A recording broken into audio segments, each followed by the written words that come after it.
दोस्तों आज की कहानी कुछ ऐसी होने वाली है जो एकदम रियल स्टोरी होने वाली है।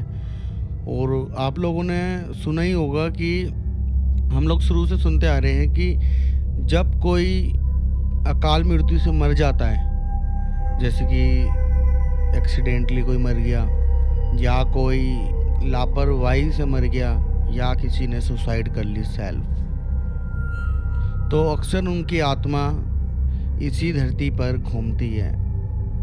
आज की स्टोरी सुनने के बाद आपको पूरा 100% विश्वास हो जाएगा कि ये रियल फैक्ट है कि जो अकाल मृत्यु से मरता है उसकी आत्मा जो है वो इसी धरती पर घूमती है। और आज मैं बात करने वाला हूँ एक ऐसे हॉन्टेड हाउस की जिसको सुनने के बाद आपको हो सकता है कि आज रात आपको नींद ना आए। हो सकता है कि आप आज अकेले भी ना सो पाए, क्योंकि आज की कहानी काफ़ी डरावनी होने वाली है। आज की कहानी होने वाली है एक ऐसे हॉन्टेड हाउस की जो रियल स्टोरी है, और उसमें घूमती थी एक बच्ची की आत्मा। और उस बच्ची की आत्मा के साथ ऐसा क्या हुआ जो वो इंसानों के खून की प्यासी हो गई थी। तो कहानी को स्टार्ट करते हैं। सबसे पहले मैं आपको बता दूं कि ये जो घर है द सैली हाउस, ये यूएसए के एचिसन कैंसस इलाके में है, जो यूएसए में है। और इस घर का एड्रेस मैं आपको बता दूं 508 north second street, Aitchison Kansas, USA. और इस घर में रहता था एक फिनले नाम का डॉक्टर, चार्ल्स फिनले। ये डॉक्टर ने क्या कर रखा था कि एक अपनी क्लिनिक, इमरजेंसी क्लिनिक, उसने अपने घर के नीचे ही बना रखी थी। तो एक दिन क्या हुआ, बाहर बहुत तेज बारिश हो रही थी और उस कारण बारिश की वजह से वो अपनी हॉस्पिटल में भी नहीं जा पाया था। मतलब वो हॉस्पिटल जॉब करता था, उसने अपनी इमरजेंसी क्लिनिक नीचे बना रखी थी। और रात को वो जब सो रहा होता है तो उसका गेट अचानक खटखटाता है। वो देखता है कितनी रात को कौन है। वो भी हैरान हो जाता है कि इतनी रात को कौन है। वो जाकर वो गेट खोलता है तो वो देखता है कि एक औरत अपने हाथ में 6 साल की लड़की को लेकर उसके पास आई है, और वो काफ़ी ज़्यादा रो रही है। और उसकी लड़की के पेट में काफ़ी दर्द उठता है। वो बोलती है कि ये मेरी बच्ची के पेट में इतना दर्द उठ रहा है कि ये ढंग से बात भी नहीं कर पा रही है, ना कुछ खा पा रही है, और सिर्फ रो रही है। तो वो देखता है और चेकअप करता है, तो उसको देखता है कि उस लड़की को अपेंडिक्स का ऑपरेशन की नीड है। अब रात इतनी हो रही होती है और बाहर इतनी तेज बारिश हो रही होती है, और इतना टाइम भी नहीं होता कि उसे वो हॉस्पिटल लेकर चले जाए। वो क्या करता है, वो अपने घर के टेबल पे उस बच्ची को लिटाता है और उसका ऑपरेशन करना स्टार्ट कर देता है। और मैं आपको बता दूं, ऑपरेशन करने से पहले उसने एनेस्थीसिया तो उस बच्ची को दी थी। शायद वो एनेस्थीसिया प्रॉपर डोज में नहीं गई, क्योंकि ऐसा होता है कि एनेस्थीसिया के डॉक्टर अलग होते हैं। आपने देखा होगा अक्सर बेहोशी की जांच पहले की जाती है ऑपरेशन करने से पहले। तो बच्ची को बीच ऑपरेशन में होश आ गया और उसने खुद अपना पेट फटा हुआ देखा। वो बहुत दर्द से रो रही थी और वो उसी दर्द में उसी घर में मर गई। और ऐसे ही कुछ साल बीतते गए। उस डॉक्टर का भी पता नहीं चला कि उस घर से वो कहाँ चला गया। और अक्सर लोग कहते हैं कि इस घर में रात को रोने की आवाज़ आती है, चीखने की आवाज़ आती है। और अक्सर उन्होंने देखा है कि रात को जो लाइट है वो ब्लिंक करती है, कभी बंद होती है कभी खुलती है। और अंदर एक बच्ची की रोने की आवाज़ जो आती है वो कहती है, प्लीज़ हेल्प मी मम्मा, मुझे बचाओ। इस तरीके की आवाज़ आती है। ऐसी कुछ साल होते गए और असली कहानी तो अब शुरू होती है, जब उस रूम में एक फैमिली रहने आती है। उनके साथ कुछ ऐसे इंसिडेंट होते हैं कि जिन्हें आप सुनकर हैरान हो जाओगे और आपके गूज़बम्प्स खड़े हो जाएंगे। 1993 में इधर आते हैं डेब्रा और टोनी। डेब्रा टोनी की वाइफ होती है और वो प्रेग्नेंट होती है। वो इस घर में रहने आते हैं और उस घर में शिफ्ट भी हो जाते हैं। और मैं आपको बता दूं कि उन्हें बिल्कुल भी नहीं पता था इस घर का पास्ट कुछ इस तरीके का है कि बेरहमी से इस घर में एक बच्ची की मौत हुई है। और ना ही उन्होंने कभी आस-पास वाले लोगों से पूछा, ना ही कोई इंक्वायरी करी। उन्होंने डायरेक्ट डीलर से घर लिया और वहाँ रहना स्टार्ट कर दिया। कुछ दिन तो इनके काफ़ी अच्छे गए थे, लेकिन धीरे-धीरे उनके साथ कुछ ऐसा होने लग गया कि वो मरने के तादाद पे आ गए थे। मैं आपको बताऊँ कि उनके साथ क्या हुआ था। टोनी और डेबरा का एक कुत्ता था। जैसे वो अपने घर में घूमते थे तो एक घर का एक ऐसा कोना था कि उनका कुत्ता जब वो उस कोने के पास जाता था ना, तो वो भौंकने लग जाता था। और टोनी ज़बरदस्ती उसको खींच के लेकर आता था ना, तो वो रोने लग जाता था, लेकिन उस कोने पे नहीं जाता था। शायद टोनी को लगा ये सिर्फ नॉर्मल है। दूसरा इंसिडेंट कुछ ऐसा हुआ कि टोनी एक दिन बाथरूम में नहा रहा होता है, तो उसकी लाइट जो है वो धीरे धीरे ब्लिंक कर रही होती है। तो वो सोचता है कि डेबरा जो है मेरे साथ मजाक कर रही है, जो उसकी वाइफ है। तो वो बोलता भी है कि डेबरा ऐसे मत करो, ऐसा मत करो, लेकिन वो लाइट एकदम से फ्यूज हो जाती है। जब वो नहाकर बाहर निकलता है तो वो डेबरा से पूछता है कि ऐसा मजाक मत किया करो, ये लाइट ख़राब हो जाएगी, और ऐसा मेरे को बिल्कुल भी पसंद नहीं है कि इस टाइम मजाक करने के मैं मूड में भी नहीं हूँ। तो डेबरा कहते कैसा मजाक? तो टोनी ने बताया कि जब मैं नहा रहा था तो तुम लाइट बंद कर रही थी। तो डेबरा ने बोला मैंने तो ऐसा नहीं किया। टोनी ने सोचा वो उसके साथ मजाक कर रही है, लेकिन डेबरा ने फिर दोबारा बोला कि ये मैंने नहीं किया। उसने कसम खा के बोला इस बार, आई स्वेयर कि मैंने नहीं किया। टोनी को लगा कि चलो रूम जो घर है हमने पुराना लिया है, तो इलेक्ट्रिशियन को बुलाकर सही करा दे, कि हो सकता है इलेक्ट्रिशियन फॉल्ट हो कुछ। तो वो इलेक्ट्रिशियन को बुलाता है। इलेक्ट्रिशियन पूरी वायरिंग चेक करता है, उसे कुछ भी फॉल्ट नहीं मिलता है।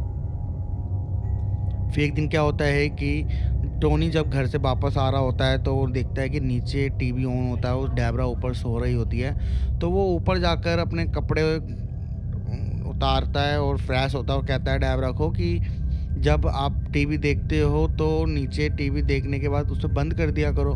डेबरा ने बोला कि मैंने तो आज टीवी देखा ही नहीं और ना मैं नीचे गई। टोनी ने सोचा कि ये तो अजीब बात होगी, नीचे टीवी चल रहा है। फिर टोनी ने जाकर नीचे टीवी को बंद करा और फिर वो अपनी डेबरा वाइफ के साथ सो गया। और फिर जब वो सुबह उठता है तो वो देखता है कि नीचे टीवी फिर दोबारा से चल रहा होता है।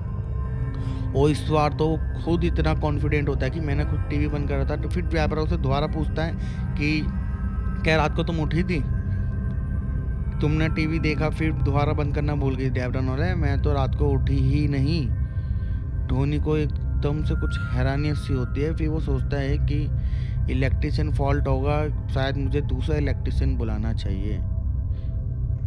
बस उसने जब दूसरा इलेक्ट्रिशियन बुलाया तो उसने भी पूरा आधा 45 मिनट आधा घंटा पूरा छाना, उसे कुछ भी फॉल्ट नहीं मिला। तब वो जाके हैरान हुआ कि ऐसा तो बिल्कुल भी होना नहीं चाहिए। लेकिन ये तो एक नॉर्मल इंसिडेंट हो रहा था उसके साथ, कि उसको लग रहा था कि लाइट का हो गया और ये टीवी चलना अपने आप, लाइट ब्लिंक करना, ये सब। असली मौत वाले इंसिडेंट तो अब होने वाले हैं। असली डरावने इंसिडेंट तो अब उनके साथ शुरू हुए थे। एक दिन डेबरा टोनी के साथ फैमिली प्लानिंग करते टाइम वो बोलती है कि हमें एक नर्सरी बनानी चाहिए एक रूम में। बच्चा जब हमारे इस दुनिया में आएगा तो उसको खिलौने वगैरह सब, उसका रूम एक तैयार करके हम रख देते हैं, उसको नीड भी पड़ेगी। टोनी भी बोलता है ठीक है, तो एक वो रूम में एक नर्सरी से बना देते हैं। काफ़ी प्यारा रूम सजाते हैं वो लोग, और उसमें बहुत सारे खिलौने रख देते हैं। तो एक दिन टोनी उस रूम के अंदर जाता है तो सारे खिलौने देखता है कि ज़मीन पर इस तरीके से पड़े हैं जैसे कि अभी किसी बच्चे ने उनके साथ खेला हो। अब उसने डेबरा से जाके पूछा कि डेबरा क्या तुम रूम में ये खिलौने बिखरा कर आई हो? डेबरा कहती है आजकल तुम्हें क्या हो गया है कि हर काम जो है मुझ पर आप ब्लेम करने लग जाते हो। लेकिन टोनी कहता है कि मैं तो सारे खिलौने बेड पर सजा कर आया था, वो तो अब ज़मीन पे पड़े हुए हैं। जब डेबरा जाकर देखती है तो रियल में वो खिलौने ज़मीन पे पड़े होते हैं। तो वो कहती है टोनी से कि मजाक मत करो, मैंने इतनी मुश्किल से इस घर की सफाई करी है और तुम इस रूम को इतना बिखेरा मत करो। टोनी को बहुत ज़्यादा हैरानियत हुई कि ये खिलौने ज़मीन पर आए तो आए कैसे। और फिर एक दिन तो ऐसा है कि टोनी की रात को अपना आप आँखें खुलने लग गई थी। उसको ऐसा लगता था उसकी छाती पर कोई बच्ची बैठी हुई है और उसको घूर रही है, उसके कानों में कह रही है हेल्प मी। और जब वो तेज़ी से उठता है तो डेबरा भी उसके साथ उठने लग जाती है और कहती है कि तुम्हें क्या हो गया है? और जब वो ऑफिस से वापस आता है, अपने कपड़े वगैरह चेंज करता है, फ्रेश होता है, तो डेबरा उसकी पीठ के पीछे कुछ ऐसे मार्क्स देखती है जिससे किसी ने उसको नाखून से मारा हो। पूछती है टोनी ये कैसे निशान है? तो टोनी कहता है कि पता नहीं, रात को जब मैंने सपना देखा था तो मुझे इस जगह पेन भी हो रहा था। और वो 3 ऐसे निशान इतने डरावने थे कि वो लग नहीं रहा था कि किसी इंसान के नाखून है। वो ऐसा लग रहा था कि किसी छोटी बच्ची के नाखून है, लेकिन वो इंसानी नाखून नहीं लग रहे थे क्योंकि वो काफ़ी अंदर तक गहरे गुदे हुए थे, क्योंकि बच्ची का नाखून इतना सॉफ्ट होता है कि इतना गहरा नहीं जा सकता। और फिर उनके साथ ऐसा होने लग गया कि एक दिन टोनी सीढ़ी पे काम कर रहा होता है तो उसको ऐसा लगता है कि कोई शक्ति है जो उसे पीछे की साइड खींच रही है, और वो इतना डर जाता है, वो चिल्लाने लग जाता है Debra help me, Debra help me. जब डेबरा आती है तो वो देखती है कि टोनी सीढ़ियों पे बैठा हुआ है और उसके पैर ना इधर मूव कर रहे ना उधर मूव कर रहे। तब उन्होंने डॉक्टर को दिखाया तो डॉक्टर ने बोला कि ऐसा कुछ भी नहीं है, ये टोनी इस वक्त नॉर्मल है। और जब डिलीवरी हुई डेबरा की, उनके घर एक छोटा सा बेबी आया तो काफ़ी लोग खुश थे। लेकिन उन्होंने देखा कि एक दिन की उनके बेबी ने एक इतना बड़ा टॉयस पलंग से उठा के एकदम नीचे कैसे रख लिया, जबकि उसका बेबी सिर्फ 1 मंथ का था। उसने डेबरा से जाके पूछा कि क्या तुमने उसको वो टॉयस दिया है? इतना बड़ा टॉयस था, वो लोग डरते थे कि इस बच्चे को टॉयस देने की, अगर उसके मुंह वगैरह पे गिर गया तो सांस ना रुक जाए बच्चे की। तो डेबरा ने बोला मैंने ऐसा कुछ नहीं, उसको टॉयस नहीं दिया। तो उन्होंने एक ऐसा पैरानॉर्मल एक्टिविटी फील करी कि उनको ऐसा लगता था कि उनके बच्चे के साथ कोई बच्ची खेल रही है, कि खिलौने अपना मूव करते थे। और सबसे डरावने वाली बात तो ये है कि एक दिन उन्होंने देखा कि एक गुड़िया के अंदर, बच्चे के खिलौने के अंदर, देखते ही देखते उसमें आग लग गई। और वो हैरान हो गए। तो अब तो वो बिल्कुल श्योर थे कि ये एक पैरानॉर्मल एक्टिविटी है, और इस कारण उन्होंने एक पैरानॉर्मल एक्टिविटीज़ को बुलाया घर में। और जब उन्होंने ईवीपी मशीन लगाई तो उनकी सुई टूटने पे हो रही थी। वो सब पैरानॉर्मल एक्टिविटीज़ डर गए थे कि उन्होंने देखा कि यहाँ एक नेगेटिव एनर्जी, और सबसे ज़्यादा एनर्जी उस बच्ची के रूम में थी जो उसके साथ खेलती थी। और उन्होंने देखा जहाँ उनका कुत्ता जाने से डरता था, रोता था ना, तो वहाँ पर भी इतनी ईवीपी मशीन की सुई इतनी ऊपर हो गई कि पैरानॉर्मल एक्टिविटीज़ डर गए। उन्होंने बोला यहाँ रहना सेफ नहीं है, और उसी टाइम उन लोगों ने वो घर छोड़ दिया। सही टाइम पे इन्होंने पैरानॉर्मल एक्टिविटीज़ बुला लिए थे, वरना इनकी मौत तो इस घर में पक्की थी। और पैरानॉर्मल एक्टिविटीज़ कहते हैं कि ये जो आत्मा है वो किसी बच्ची की है जो सिर्फ आदमियों पर ही वार करती है, आदमियों से नफरत करती है। तो ऐसा माना जाता है वो जो आत्मा है वो सैली की है, क्योंकि इस घर को भी बोला जाता था द सैली हाउस। और डॉक्टर की लापरवाही से उस बच्ची की मौत हुई थी, तो उस बच्ची को आदमियों से नफरत हो गई थी। तब से वो उस आदमियों से बदला लेती है, और इसी दौरान उसने सिर्फ टोनी पर ही हमला किया है, ना ही डेबरा पे हमला किया है, ना ही उसकी डेबरा की बच्ची पे।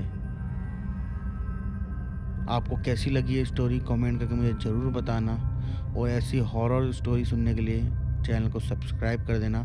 और अगली स्टोरी तो कुछ ऐसी होने वाली है जो आपको कभी सोने नहीं देगी।